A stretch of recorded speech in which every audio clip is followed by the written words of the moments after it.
Основная миссия отделения журналистики – подготовить высокоинтеллектуальных, принципиальных журналистов с высоким аналитическим мышлением.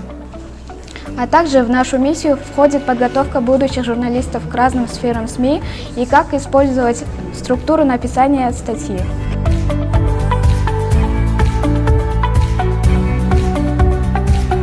Биздин университетте 3 негизи багытта журналисттерди даярдоодун максаты бар. Аналитикалык журналистика, конвергенттүү журналистика жана ошондой эле эл аралык журналистика.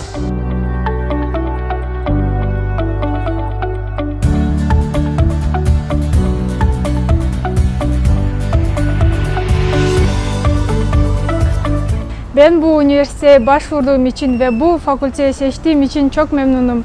Çünkü bir sene içinde biz çok şey öğrendik, çok güzel vakit geçirdik.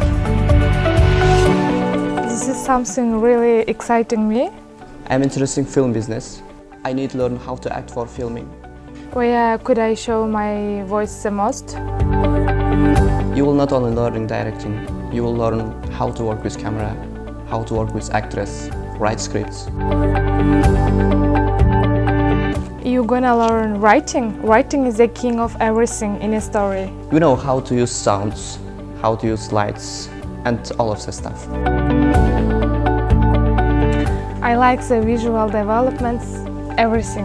Учурдун талаана төп келген, усулдары көптелген, интернет менен кагышкан, заман менен жарышкан, кыялыңдагы заманбап журналистиканы бизден гана таба аласың.